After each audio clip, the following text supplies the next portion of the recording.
same time, a road having been cut through a cypress grove on the border of the Thalassee sufficient for wagons to cross, General J inclined to move forward the whole force. But the position being a strong one directed Lieutenant Colonel Freeman with a small force to remain and defend the camp, and after calling in the detachments on other trails, he moved with the disposable force of Brig General Armistead's brigade to support Colonel Henderson. Having crossed the creek and learning that Colonel H was 4 miles in advance, Captain Crossman was detached with 30 mounted men to join the colonel, and General Jesup moved rapidly forward with the foot.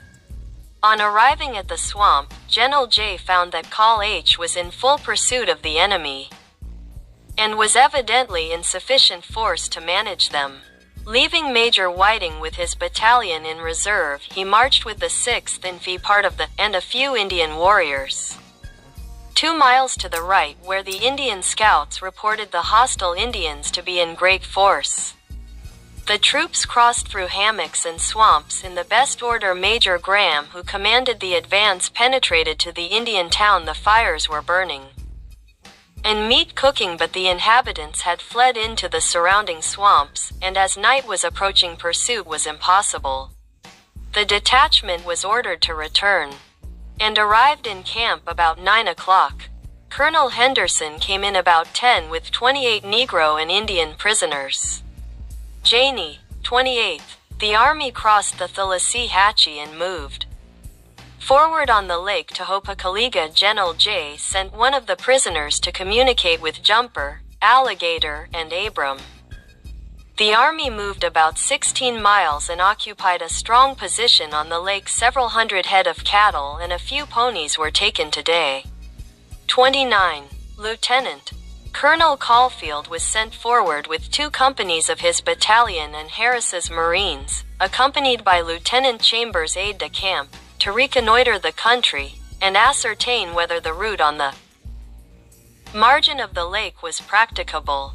Major Morris directed to reconnoiter the country to the right and ascertain the direction of a heavy trail reported by the Indian scouts.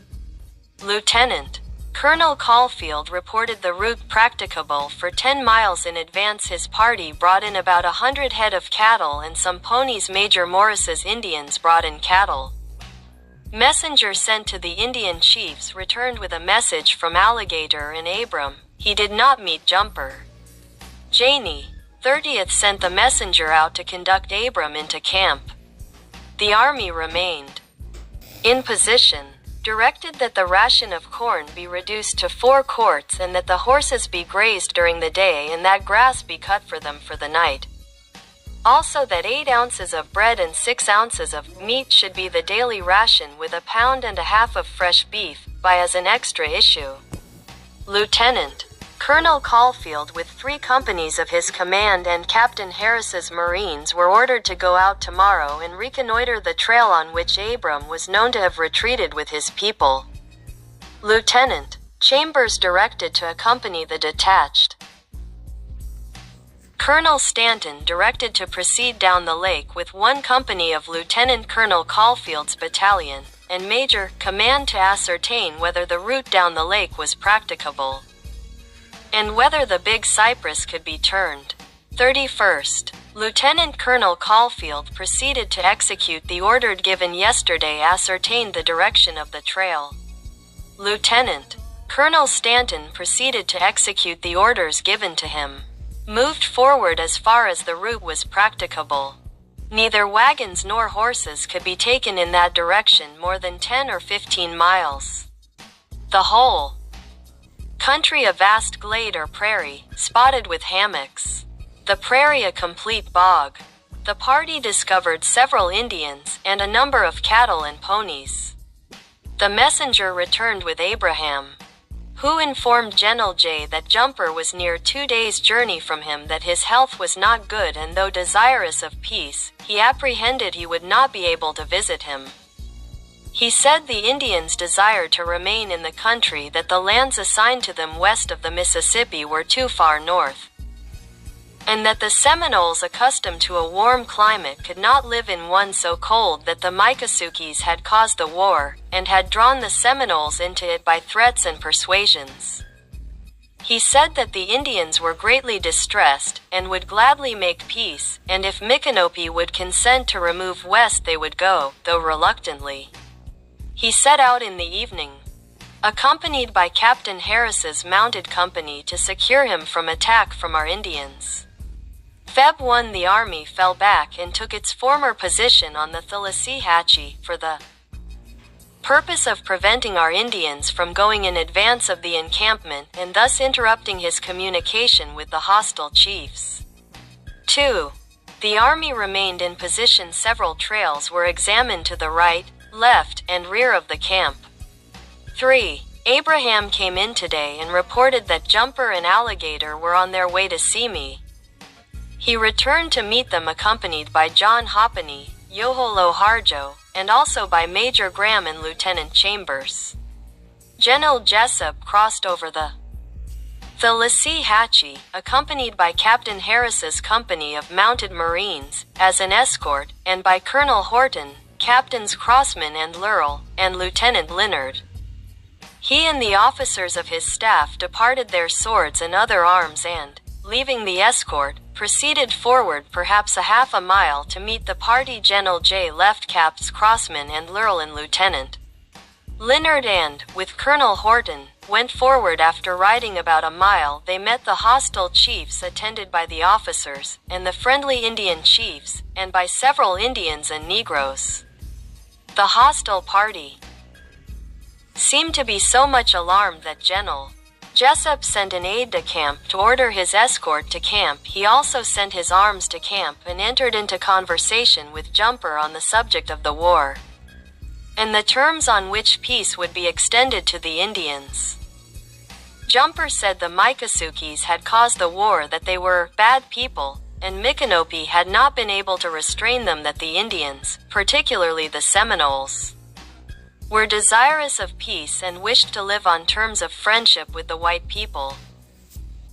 He was told that the Indians had commenced the war, that the president required that the white people should be, and that the only terms on which peace could be granted would be the execution of the treaty, that the United States had purchased the whole country from Spain, without any reservation having been made in favor of the Indians, that they had no right to lands except that which the United States had given them, that they had exchanged the rights which had been extended to them here for lands in the West, that in accordance with the stipulations of the treaty they had sent their chiefs to examine the country assigned to them. Their chiefs, of which he was one, had expressed themselves satisfied with the country, and therefore the president expected them to emigrate. He replied that when he was west of the Mississippi he found the Indians all quarreling about their lands. A great deal of confusion prevailed and war among them was apprehended. He observed that the country was too cold for people accustomed to live in Florida, that the Seminoles would all die if taken there. He said they considered this their own country, that the Spaniards had assured them that in transferring their rights to the United they had sold the country only so far as the white man had cultivated with the plow and the hoe, that the whole country beyond that line of cultivation belonged to the Indians. He further remarked that he was only one of a number of chiefs, that he had a superior, that any promise made by him without the order of that superior and the decision of the other chiefs of the nation would be worthless. He was then asked who the Spaniards were who had informed him that the country not cultivated had been issued for the Indians. He replied that Governor Coppinger had given them that assurance. He was told that the Spanish officer had deceived them, that the American government had paid $5 million for the whole country, and that Spain had made no reservation in favor of the Indians, that as the Indians had commenced the war we would continue it until they should leave the country. He then professed that time should be given them to consult together, and that a place be appointed to meet them. He mentioned Fort Armstrong and observed that they could assemble in 3 or 4 weeks. Preceding text on this page crossed out, and General J. Tampa Bay. He replied that the Indians were dispersed over an extensive country and it would take a long time to collect them, that Tampa Bay was too distant. GJ then proposed Fort Dade, to which he assented, and promised to meet him there on the 18th instant with all the chiefs to whom messages could be sent. He remarked, however, that he could not be accountable for the Miccosukee. They were dispersed in small parties, and he could neither say whether they would visit GJ or cease hostilities, but he believed they were tired of the war. General J acceded to the arrangement to meet them at Fort Dade of the 18th. The chiefs with their party, about 20, remained all night near our camp, some of our friendly chiefs with them. And as the latter informed me, they spent the greater part of the night in conference with them. February 4th, Jumper came into camp and took breakfast with General Jesup. Alligator and Abraham, with their followers, also came in. They renewed their promises to meet General J on the 18th, were furnished with subsistence for their return, and the army was put in motion on its return march to Fort Armstrong. Marched about 18 miles, and encamped on strong ground between 3 considerable ponds or lakes. February 5th, marched at sunrise, moved past 2 of its old encampments, crossed the Thalan-Haki, and encamped near the Apopka Lake. 6. General J left the army under General Armistead and proceeded with a small escort of mounted men through Fort Armstrong, where he arrived early in the evening, and found dispatches from Governor Call and General Reed at Tallahassee, Colonels Warren and Cross, Major McClintock and Captain D. From the north part of the territory, Major Gardner at Volusia, Captain Crabb of the Navy, Fort Brooke, from the Adjutant General. 7. The Army returned this morning in good health and fine spirits. Wrote to the Secretary of War, reported the operations and results of the expedition to the Adjutant General. Wrote to Colonel Fanning at the head of Lake Monroe, to Major Gardner at Volusia, to Colonel Crow at Fort Henderson, and to Governor Call and General Reed in Tallahassee. Ordered that the 6th Infantry remain in Florida. Phoebe 8th, Lieutenant Colonel Stanton to Washington City with dispatches for the War Department. Wrote to the President, to Major McClintock camped at Fort Drane, to Lieutenant Colonel Foster commanding south of the Withlacoochee, to Commodore Dallas, to Major General Macomb reported instructions for Colonel Stanton. Instructed Captain Page in relation to Indian difficulties in Alabama, to Colonel Warren ComDR at Jacksonville and to Captain Crabb of the Navy. 9. Wrote to Lieutenant Colonel Miller, ordered the 2nd Brigade to Fort Dade. General J proceeded to Fort Dade with an escort of mounted men. Sent instructions to Lieutenant Watkins to afford every possible facility to Governor Call, and to improve, if possible, the navigation of the Withlacoochee from Fort Clinch down. 10. Instructed Lieutenant Colonel Foster in relation to the defense of the country entrusted to him. Replied to dispatches received from him last night. Moved forward to Fort Foster. Received there a dispatch from Brigadier General Hernandez, communicating his attack on John Caesar's party and the death of that turbulent fellow. Feb. 11 went down to Fort Brooke for the purpose of obtaining a copy of the treaty in relation to the Indians in Florida, and of communicating with Commodore Dallas. The Commodore had left for Pensacola, but found Captain Crabb in command and ready to cooperate. Was not able to obtain a copy of the treaties. 12. Examined the state of the service at Fort Brooke, directed that all ardent spirits in the hands of the sutlers be placed in the possession of the commissary. 13. Continued arrangements for the service. Wrote to the Adjutant General, sent a detachment of Indian warriors of Conchartamico's band to St. Mark's. Directed a detachment of recruits which had arrived under commander of Captain Mallory to be armed and sent to Fort Dade. 14. J departed for Fort Dade. Received dispatches From Colonel Fanning reporting a battle to have been fought at the head of Lake Monroe on the morning of the 8th instant. Wrecked dispatches from Major Harlem of the South Carolina Militia. Arrived at Fort Foster, wrote in reply to Major Horton examined the grounds and the work, also the causeway north of the Hillsborough. February 15th. Wrote to Colonel Crane left Fort Foster, proceeded to Fort Dade, arrived there early in the afternoon. It rained heavily, and not having tents, General J with the gentlemen of his family, took quarters in one of the blockhouses. The Indians reported that a large trail was discovered crossing the road to the east about 6 miles south of Fort Dade. 16. The train came up and General J, encamped with the troops in a tent, directed that the underwood should be cleared away in the vicinity of the fort. 17. Reported to the adjutant general, wrote to the Secretary of War, also to Colonel Fanning. 18. Major Nelson, having been ordered by Colonel Foster to this fort, was today directed to proceed to Tampa Bay. Abraham came in with a flag and reported that Jumper, Holock Touche, Alligator and other chiefs were on the way to visit General J. He was accompanied by a nephew of the Indian chief Cloud. February 19th. Abraham came in today. The chiefs have not arrived. General J is apprehensive they may deceive him. 20th. The hostile chiefs not having arrived, General J sent an express to Lieutenant Call, directing his purchase at Savannah of 400 good horses. The Indian chiefs sent in messengers to account for their delay. They were detained by high waters and had mistaken the day. They found it difficult to call in all the chiefs, in consequence of their being too much dispersed. Wrote to the Secretary of War. Wrote to Major Cross on the subject of fresh horses. Acted on the proceedings of a general court-martial on the cases of the Alabama militiamen. 21. Addressed His Excellency Gov. Schley of Georgia on the subject of the defense of Georgia and Alabama.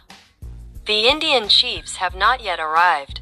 22. Lieutenant Colonel Crane directed to reinforce Lieutenant Call, in Volusia, with 2 additional companies of South Carolina militia.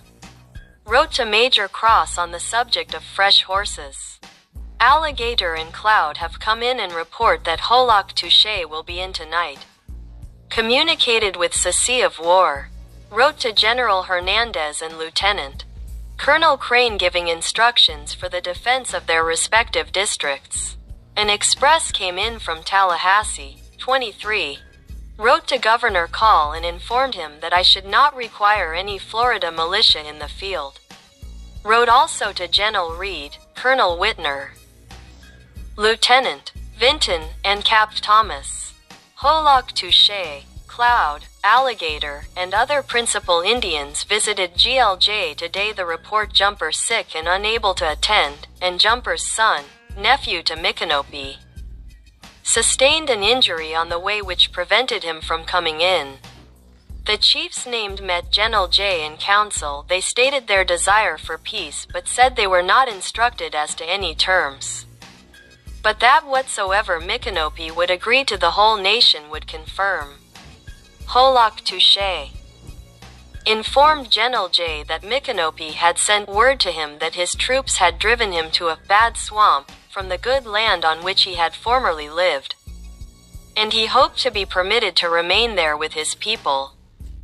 Holock Touche was informed that peace would be granted on no other condition than emigration, that it was considered that the Indian chiefs were attempting to trifle with us, that Jumper had not fulfilled his promise, and that no arrangement would be made except with Micanopy himself. Holock Touche offered to go to Micanopy and receive his instructions and to bring Jumper in. He was informed that Micanopy must come, that General J would do business with no other person.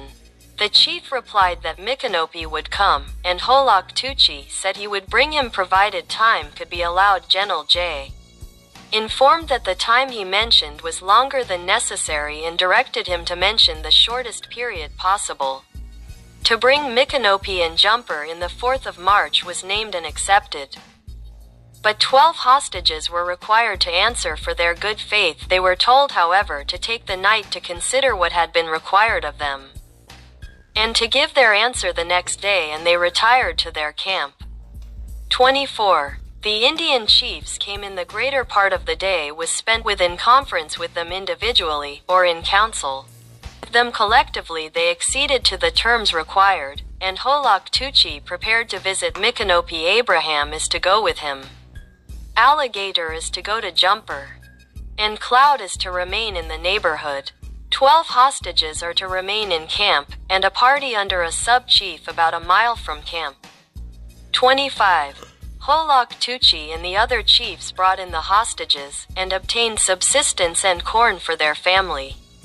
General J sent a horse for Micanopy, and one for Jumper, and he furnished Holok Tuchi with one also. The chiefs took leave of General J and proceeded on their journey. Reported to the Sisi of War. Communicated with Lieutenant Colonel Crane, General Hernandez, and Governor Call, in relation to the defense of the country. Reported to the Adjutant General. Directed tents and camp equipage to be furnished for the hostages. 26. Detached Major Zanzinger with 200 men to repair the road to Fort Foster, and 5 miles south of it. 27. Ordered that the horses of the army should be grazed, daily, from sunrise until an hour before sunset, and that parties should be turned out under the direction of the Inspector General. 28. The troops were mustered by the Inspector General, RECD. Various commands. March 1st. Directed that descriptive rolls should be furnished by commanding officers of companies to the principal surgeons at the depot hospitals, of all their sick men in those hospitals. Wrote to Lieutenant Call, instructing him to reoccupy Fort Mellon on Lake Monroe. Ordnance men to be continued on duty at Black Creek. Lieutenant Call ordered to cause the dredge boat to be returned to the Engineer Department. Reported to the Adjutant General, in relation to Captain, and Captain Crossman ordered of Colonel Henderson. Wrote to Lieutenant Colonel Foster in relation to his request of a leave of absence and his relations with the Indians. To Lieutenant Watkins on the subject of a collision of authority with Lieutenant Bell. Wrote to Lieutenant Bell on the same subject. Informed him that Lieutenant Watkins was under his command and subject to his orders, but was the same time subject in his administrative capacity to the calls of the service at large. Wrote to General Hernandez approving his plan for calling volunteers into the service, as orders for the defense of this district. Ordered additional supplies of ordnance stores to Volusia. Communicated with Major McClintock commanding Fort Drane, with Lieutenant Leib of the Navy, on the subject of soldiers left there. With Captain Harvey Brown on the subject of issue of rations to gamblers and others of similar character.